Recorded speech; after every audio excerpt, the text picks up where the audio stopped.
Hi, darling. Welcome back. So, I've been noticing a trend in real life and online where there is a group of South Africans, some South Africans who are iPhone users, who treat having an iPhone as if it's like a personality trait or an indicator of personal value. On today's video, darling, I want us to talk about this and what I think about this entire chaos and madness. But before I do that and dive deep into the meat of the conversation, I want us to watch a few videos, darling, and then I will add my breakdown after the videos, okay? Someone even said that having an iPhone 11 in In 2024 is crazy. I was like, business. Yeah, I what? saw that. What? And bro, it will never be a wealthy person, a rich person saying That will such. say that. It's a person sitting at home using a Samsung, writing such things. And it's coming from a point of bitterness.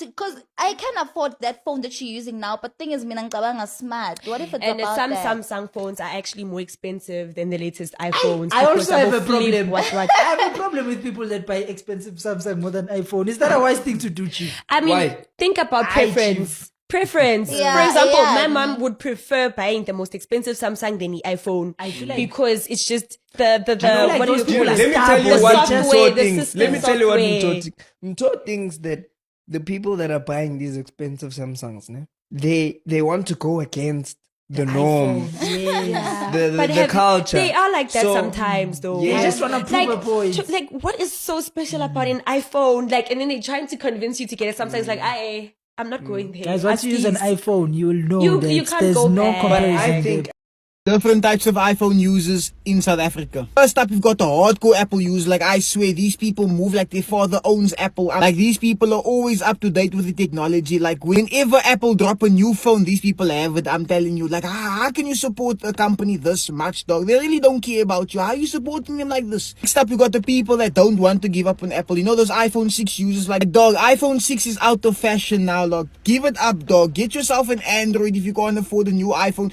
Get yourself an Android, dog. It is what it is. We're not gonna make fun of you. We're not gonna make fun of you at all. Then we got the iPhone users that's always taking photos. I'm telling you, dog. Just because your camera is good, that doesn't mean you have to take a photo of everything. Like, calm down, dog. Calm down, yo. And then you've got the iPhone user that's always arguing with an Android user. Like, dog, just give it up, man. Calm down. Yes, Apple has the best photos. Yes, Apple does this, does that. Calm down, dog. Yeah, no. Why are you arguing with an Android user? He has an Android, dog. Calm down. Lastly, we got the shows. Like, I'm telling you, these people will make sure you know they have an iPhone. Like, I'm telling you, always taking it out. Like, I'm sorry, my mommy just called me. Just keep my iPhone for me. Like, why do you have to call the iPhone? Just say keep my phone for me, dog. Don't tell me what it is. We all know you have an iPhone 16, dog. Calm down. Guys, if you're an Android user, just like my iPhone owners have to be the most patient people on earth because we literally wait an entire year only to get stuff that everybody else has already had for 10 years.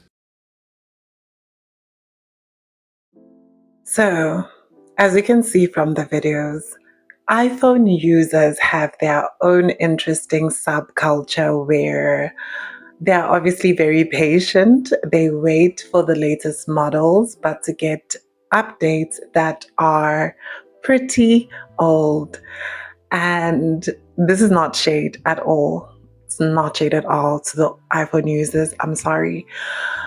But there's also a culture of comparison even within the iPhone, and not only just with Android. So iPhone users make fun of Androids. That's a very common thing. Even some Android users make fun of the iPhone. But we also see in the South African iPhone battles and everything, there's an issue here that even within iPhone users, there's an expectation that you constantly need to upgrade. There's a constant comparison. There's a constant need to get the next best iPhone. And I ask myself, how must it feel to constantly be chasing the next best iPhone? I mean, I understand why. I understand why iPhone users like the iPhone so much. I understand why. Let's chat a bit. Let's chat a little bit on the history of the iPhone. The iPhone was made in 2007. And then here's another thing that I found interesting here is that in 2012, when the iPhone had already been in existence, around 2010 to be exact, they created Instagram, and Instagram and the iPhone have had a long-standing relationship whereby Instagram is aware of all the hardware and software of the iPhone. So whatever development that happens on Instagram, even Snapchat is made for iPhone users, for iPhone cameras. It's so easy to basically optimize all the apps for iPhone because they use the same interface, they use the same hardware and same software systems across all iPhones. So it's easy to make something, it's basically easy to make this a one size fits all than for Androids, which have multiple options that you have to choose from. It's easy to make something easy for a system that has been simplified, which is something that I've noticed has been very common with the iPhone. But also, if you're going to talk about just like the visual aesthetics, because of this, I can honestly agree as an Android user that the iPhone does have beautiful pictures, but the Samsung also does have beautiful pictures. The difference is that iPhone users, because they are basically Instagram's favorite child and Snapchat's favorite child, they basically get first preference. Like all the apps are updated in specifically with iPhone users in mind. And why is that? Why is that? iPhone users are willing to spend more money. They are willing to spend more money. Not to say that there's no Androids that are also exclusive and luxury. There are even Androids more expensive than the iPhone, but let's be honest, the average iPhone starting price is pretty steep. And because of that, I can understand why Instagram and Snapchat cares more about catering to iPhone and to basically Snapchat and Instagram catering to iPhone and optimizing every single app for iPhone users first. It's not to say that Android doesn't do the same thing, but iPhone users in South Africa are willing to spend way more money than the average Android user. Even globally, it's been shown statistically that iPhone users spend the most money, even though there's more Android users in the world. Like the market share for Android users is bigger than the iPhone share. But iPhone users, I can understand why they get the best preference because they pay more for everything. Like I know sometimes when I look at some of the things that iPhone users have to pay for, and I'm just like, this is giving cult. Like, why do you have to pay for simple things like storage? They have to pay for storage. You have to pay for obviously the apps. You have to pay for to listen to music, you have to pay for. There's so many things that they do pay for, add-ons, even something as simple as the adapter for a charger. This is no shade to say that, oh, the iPhone is bad or the Android is good.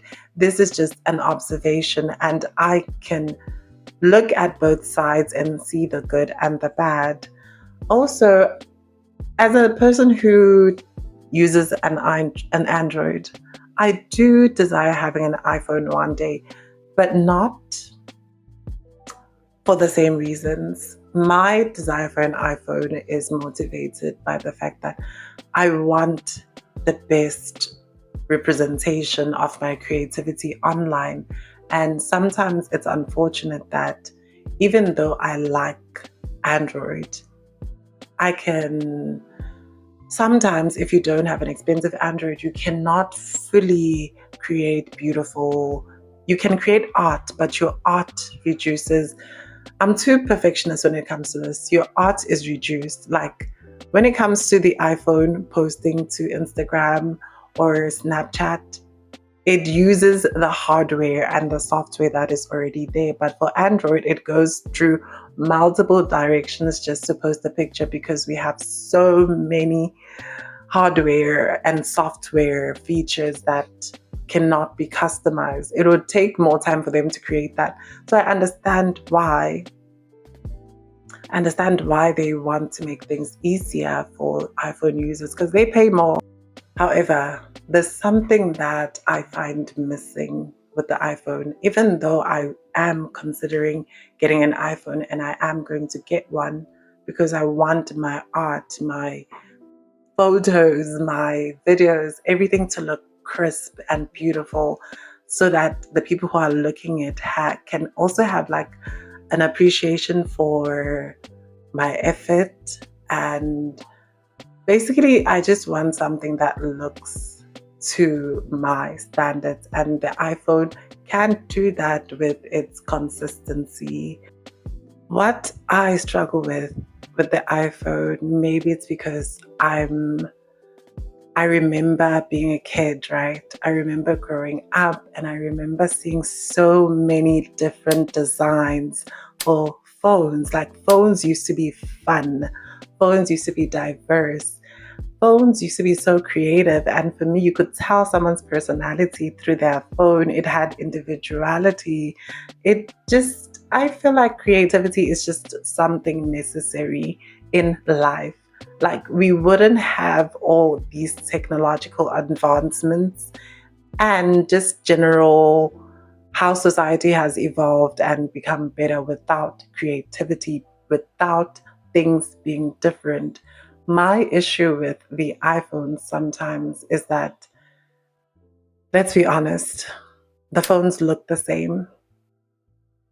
I'm not shading it, but the phones look the same. And I understand it's a sophisticated design, but it's quite boring. That's my opinion. You can disagree, but I find it quite boring because I am from a time in my childhood. Maybe I'm holding on to nostalgia, but I remember how phones used to just be exciting to look at.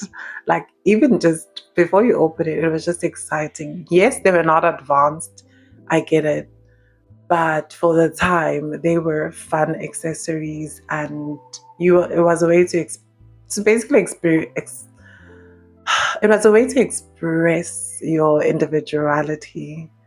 Whereas now with South Africa's iPhone users, I see a culture of,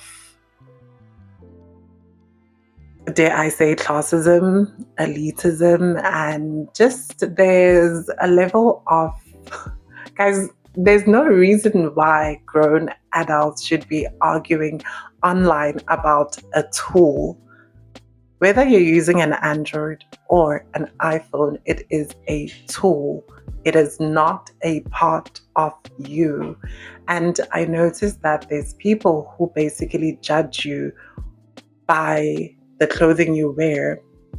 People look at the things you own, the things you adorn your body with, or the gadgets you use to decide how much value money-wise you have. Let's be honest, there is a level of treatment that people who look like they have money get.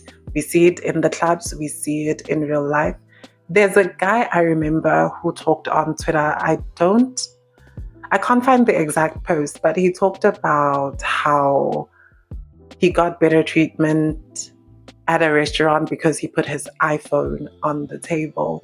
People see you having an iPhone, so it is a status symbol to some people. To some people, having an iPhone does really mean a lot to them. And sometimes I'm just like, the drama of it all is, guys, it's like, it's giving high school. It's reminding me of high school when we used to judge each other based on who wears brand names and who cannot afford brand names. It's very immature. I understand the spec. I understand all the advancements, but there's a level of worry that I have. My worry is this. We are judging people's character based on the things they own. We are judging how we treat people. It's at a subconscious level. I don't think everyone does it intentionally, but I do see it. As soon as you tell people, like an iPhone user would be like, oh, do you have an iPhone charger? And I'm like, no. And they're like, oh, you use an Android. Okay.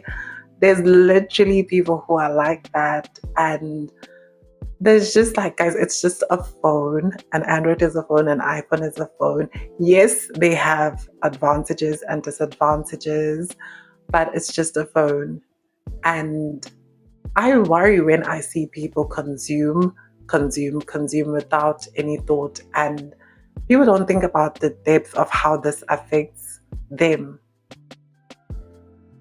Like, you don't think, especially in a context like South Africa, it worries me when people are so obsessed with showing off luxury and showing off the things that they have in a country where most people are not making that much money.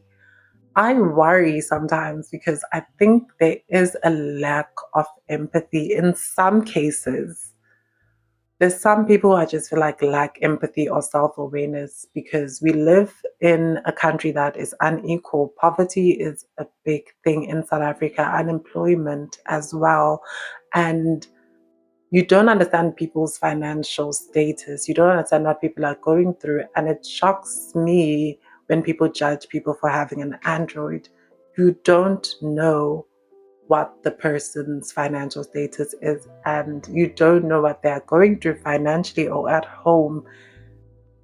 There's just something about someone putting that difference in your face. I can empathize with people who use like very cheap phones because you don't know. Maybe they like it, but also maybe they're going through financial issues, and you showing off your luxury doesn't just have an impact at face value. There's a deeper psychological issue happening. You are reminding someone of their financial situation. You're reminding someone of their poverty. You're reminding someone that we are not the same. I'm better than you. And it's not intentional. I know nobody goes around to be like, I'm going to be a villain and remind everyone that they are poor. But it happens as a consequence. You have no control over it.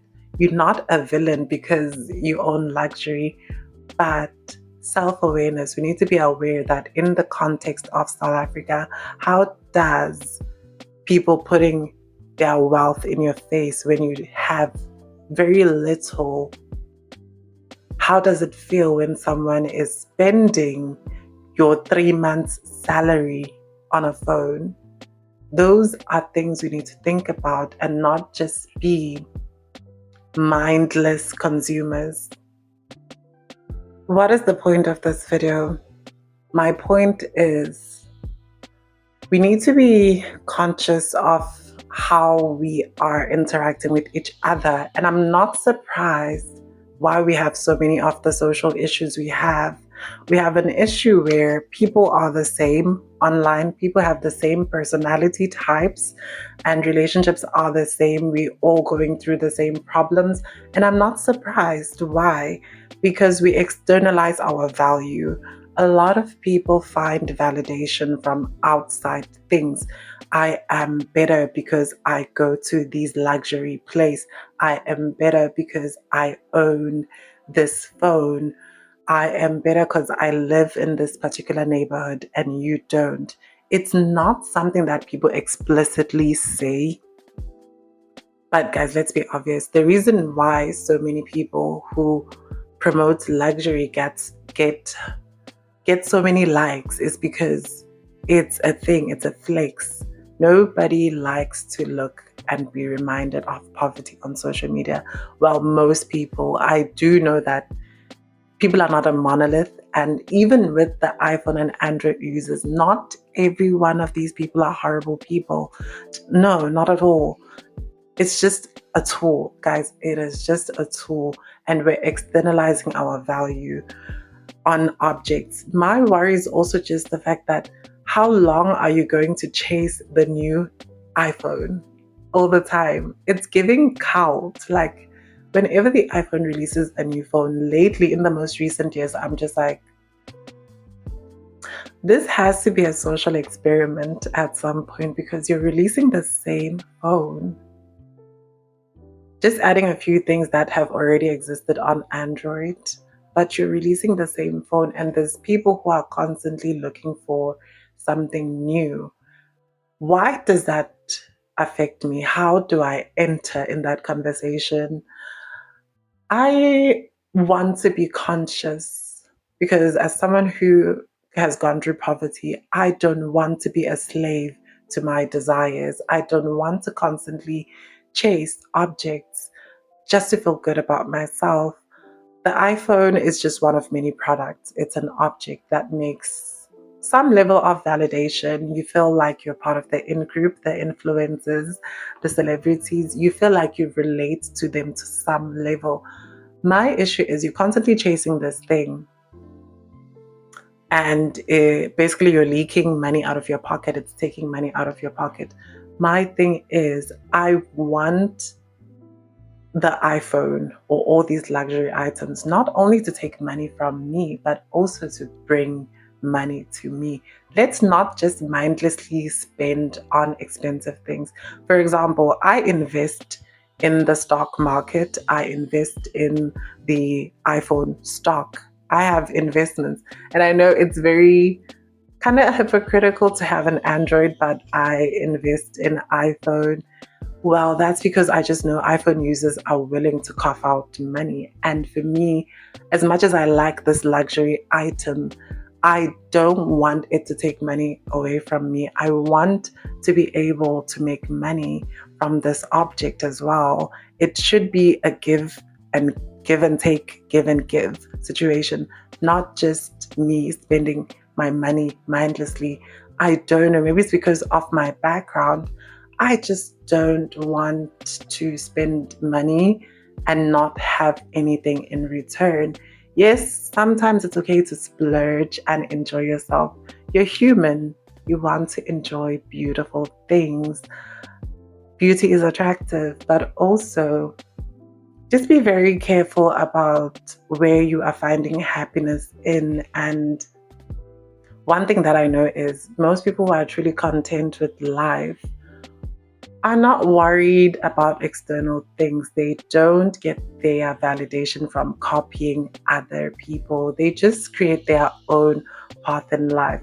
And those people I find are the most interesting people to have a conversation with. So I think we should just think about so many of the other factors that are happening in our country. It's not just the iPhone, there's many other things, but let's be aware that we're in a country that most people don't make that much money. The majority don't make that much money. And also we shouldn't judge people's character based on objects. We are human beings, and these objects we will leave here and we will die. So I want you to think about cultivating a life that's also filled with fun experiences, but also just finding meaning that is also inside you. Because I genuinely believe that there's beautiful qualities in everyone, and everyone is responsible to finding their own happiness. And I believe that people deserve ultimate fulfillment, contentment, not just happiness, but just to feel good. Think about so many of the things, okay? Think about how this is affecting people who are not financially capable of using the iPhone. I don't know. Add more to the conversation. I'm not a tech enthusiast, so maybe there's things that I don't understand in this conversation. Add your own opinion in the comment section below. And if you want links to the other videos, they are in the description box, okay? So darling, if you watched the video till the ending, please leave a phone emoji in the comment section. Bye bye, darling.